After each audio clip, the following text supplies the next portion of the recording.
ఈరోజు టాపిక్ పవన్ కళ్యాణ్ గారి తిరుపతి పర్యటన. నాయకుడు అంటే ఎట్లుండాలంటే పవన్ కళ్యాణ్ గారి లెక్క పారదర్శకంగా ఉండాలి.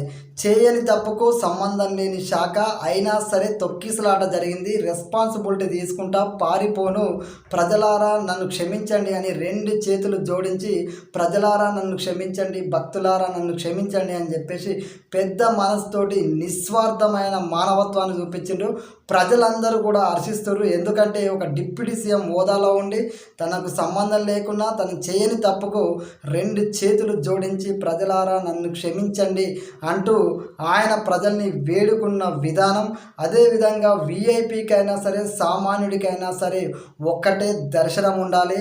పోలీసుల మీద పవన్ కళ్యాణ్ గారు ఉగ్ర రూపాన్ని అయితే చూపించిండు. 1300 మంది పోలీసులు, 2 స్పెషల్ ఆఫీసర్లు, 11 మంది డిఎస్పీలు, 78 మంది ఎస్ఐలు, ఇదంతా లెక్కలతో సహా విమర్శించిన వాళ్ళ బొక్కలు విరగొట్టిండు. పవన్ కళ్యాణ్ గారు సనాతన ధర్మానికి ముడిపెడుతూ ఈ రోజా లాంటి వాళ్ళైతే నవ్వుతూ వెకిల్ నవ్వుతూ పవన్ కళ్యాణ్ సనాతన యోధుడు అని చెప్పేసి సనాతన ధర్మాన్ని దయచేసి కించపరచొద్దు రోజా గారు.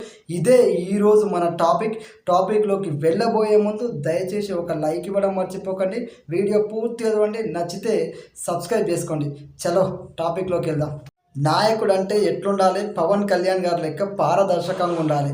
తిరుపతిలో తొక్కిసలాట జరిగితే రెస్పాన్సిబిలిటీ తీసుకొని నేను ఎక్కడికి పారిపోను, రెస్పాన్సిబిలిటీ తీసుకుంటా అని చెప్పేసి తనకు సంబంధం లేని శాఖ అయినా కూడా పెద్ద మనసు చేసుకొని ప్రభుత్వం తరపున ప్రజలకి రెండు చేతులు జోడించి క్షమించండి ప్రజలారా, క్షమించండి భక్తులారా అంటూ ఆయనకు సంబంధం లేని శాఖ అయినా కూడా ఆయన క్షమించమని అడిగి ఏదైతే అడిగిండో నిజంగా దానికి ప్రజలైతే నిజంగా హర్షిస్తున్నారు. రెండు చేతులు జోడించి సంబంధం లేకున్నా తప్పు తను చేయకున్నా కూడా క్షమించండి అని ఒక డిప్యూటీ సీఎం హోదాలో ఉండి అసలు ఇంత కూడా గర్వం లేకుండా ప్రజల కోసం పనిచేయడానికి రెస్పాన్సిబిలిటీ తీసుకొని క్షమించమని అడగడం అనేది నిజంగా ప్రజలైతే హర్షిస్తున్నారు. మరొక వైపు 1300 మంది పోలీసులు, 2 స్పెషల్ ఇన్స్పెక్టర్లు, అదేవిధంగా 13 మంది డిఎస్పీలు, 78 మంది ఎస్ఐలు ఇంత మోహరించామని చెప్పేసి పవన్ కళ్యాణ్ గారు విమర్శించే వాళ్ళకి లెక్కలతో సహా బొక్కలు ఇరగొట్టే విధంగా సమాధానం చెప్పిండు. ఈరోజు టాపిక్ వచ్చేసి పవన్ కళ్యాణ్ గారు తిరుమలలో తొక్కిసలాట జరిగింది. ఆ తొక్కిసలాట జరిగిన ఘటనను పవన్ కళ్యాణ్ గారు నేరుగా వెళ్ళి జరిగిన ప్రదేశాన్ని, అదేవిధంగా అక్కడున్న క్షతగాతులు ఎవరైతే ఉన్నారో గాయపడ్డ వాళ్ళందరినీ హాస్పిటల్కి వెళ్ళి పరామర్శించిండు. అదేవిధంగా పోలీసుల పైన పవన్ కళ్యాణ్ గారు ఉగ్ర రూపం చూపించిండు.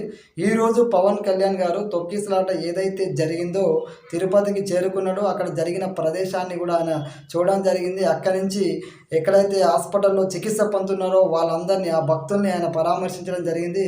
తర్వాత భక్తుల ఏదైతే చెప్పారో వాళ్ళకు ఒక ధైర్యాన్ని నింపడం జరిగింది ప్రభుత్వం తరపున. తర్వాత మీడియా సమావేశం ఏర్పాటు చేయడం జరిగింది. మీడియా సమావేశంలో పోలీసుల పైన పవన్ కళ్యాణ్ గారు ఉగ్ర రూపం అయితే చూపించిండు. ఎందుకంటే పోలీసులు స్వయంగా నేను ఒక డిప్యూటీ సీఎంని, నేను వస్తే కూడా ఇప్పటికీ మీ దగ్గర బందోబస్తు లేదు, జనాలందరూ ఎగబడుతున్నారు, అసలే హాస్పిటల్ నేను వచ్చాను, సెలబ్రిటీ హోదా ఉన్న పవన్ కళ్యాణ్ మనందరికీ తెలుసు ఎంత క్రౌడ్ వస్తారో, ఆయన వస్తే ఆ జనాన్ని కనీసం కంట్రోల్ చేయకుండా మళ్ళీ అక్కడ ఆల్రెడీ ఒక సంఘటన జరిగి ఒక 6 చచ్చిపోయినా కూడా ఇంత నిర్లక్ష్యంగా పోలీస్ వ్యవస్థ ఉండడం అనేది నిజంగా చాలా బాధాకరం అని చెప్పి పోలీసుల మీద అయితే పవన్ కళ్యాణ్ గారు ఉగ్ర రూపం చూపించిండు. సీరియస్గా వార్నింగ్ ఇచ్చిండు.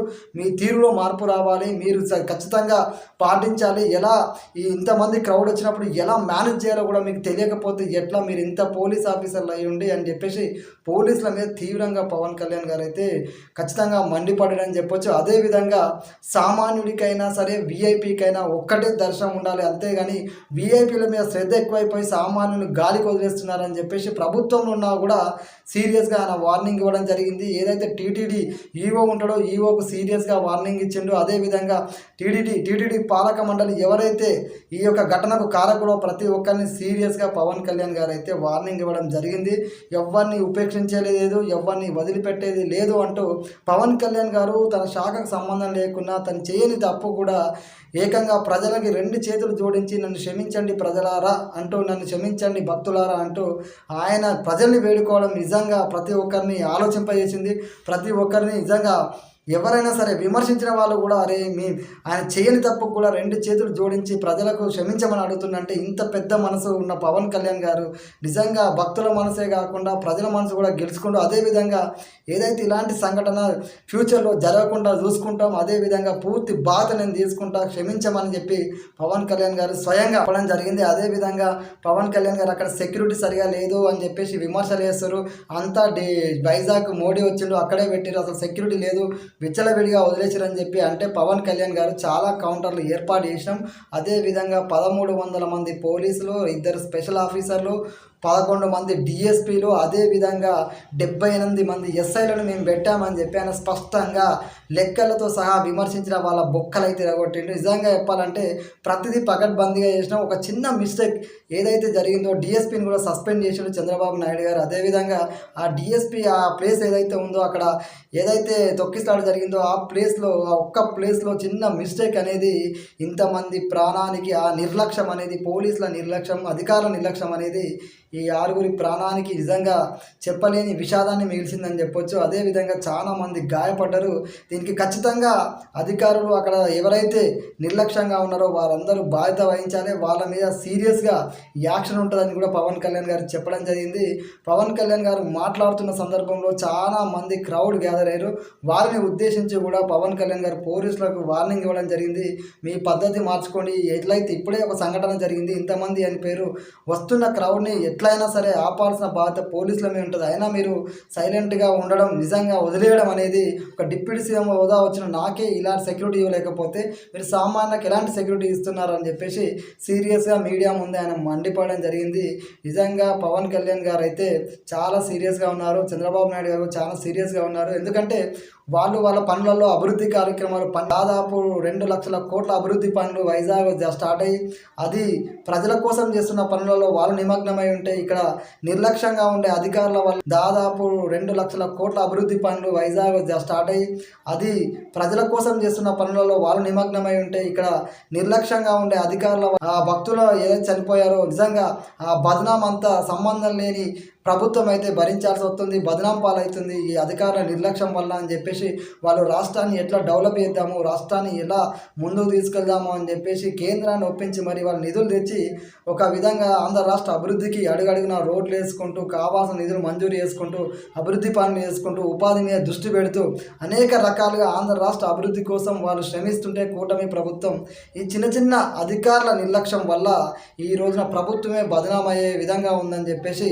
చాలా మంది ఆ విమర్శలు చేస్తున్నారు. ఆ విమర్శలకి పవన్ కళ్యాణ్ గారు కూడా ఈరోజు సమాధానం చెప్పడం జరిగింది. అదేవిధంగా పవన్ కళ్యాణ్ గారు సనాతన ధర్మం గురించి మాట్లాడాడు. సనాతన ధర్మం గురించి మాట్లాడితే దానికి ఇక్కడ జరిగిన ఇష్యూకి ముడిపెట్టి నిజంగా వైకుంఠ ఏకాదశి భక్తులు ఎప్పటికీ వస్తుంటారో చాలామంది 7 లక్షల మంది జనాన్ని కంట్రోల్ చేయడం అనేది ఎవరి వల్ల అవుతుంది, అన్ఎక్స్పెక్టెడ్గా అలా జరగాలని ఎవరు కోరుకోదు, అలా అయింది. దానికి పవన్ కళ్యాణ్ గారు సనాతన ధర్మానికి ముడిపెడుతూ ఈ రోజా లాంటి వాళ్ళైతే నవ్వుతూ వెకిల్ నవ్వుతూ పవన్ కళ్యాణ్ సనాతన యోధుడు అని చెప్పేసి సనాతన ధర్మాన్ని దయచేసి కించపరచొద్దు రోజా గారు. సనాతన ధర్మం జోలికి వస్తే బాగుపడ్డోడు చరిత్రలో లేడు, అది గుర్తుపెట్టుకోండి. అంతేగాని పవన్ కళ్యాణ్ గారిని విమర్శిస్తే విమర్శించండి, అంతేగాని సనాతన ధర్మాన్ని తీసుకొచ్చి హిందువుల మనోభావాన్ని మరొక్కసారి విమర్శించే విధంగా ఊరుకునేది లేదు. మీకంత హిందువుల మీద ప్రేమ నిజంగా సనాతన ధర్మం మీద భక్తి ఉంటే ధర్మం కోసం ముందుకు రండి, పోరాడండి, ధర్మం పరిరక్షణకు అడిగేయండి, ప్రజల మన్నలను మీరు కూడా పొందుతారు. అంతేగాని సనాతన ధర్మం అంటే కామెడీ కాదు, అది గుర్తుపెట్టుకండి. లక్షల మంది కోట్ల మంది హిందువుల మనోభావం సనాతన ధర్మం.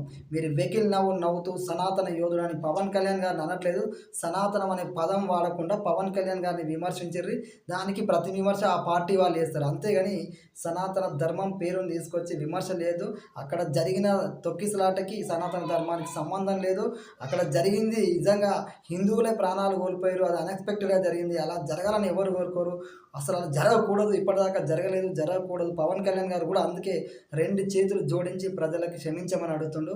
ఇవన్నీ గ్రహించి నడుచుకుంటే బాగుంటుంది. కానీ విమర్శలు చేయడం, ఒక 6 భక్తులు చనిపోయారు, అదేవిధంగా చాలామంది గాయపడ్డారు, హాస్పిటల్లో ఉన్నారు, వాళ్ళని ఎలా సహాయం చేయాలి, ఎలా అండగా నిలబడాలి అని చెప్పేసి ఆ విధంగా ఆలోచించాలి. కానీ చనిపోయిన దాని మీద మీద కూడా భక్తులు చనిపోతే కూడా ఇలా ఎక్కడి నుంచి ఎక్కడికో మీ రాజకీయ లబ్ధి కోసం మీరు విమర్శలు చేయడం కోసం మీకు నచ్చింది మీ బుర్రలో ఉన్నది ప్రజలను దృష్టిలో పెట్టుకోకుండా నోటికొచ్చింది వాగొద్దని ఈ రాజకీయ నాయకులకు తెలియజేస్తున్నా.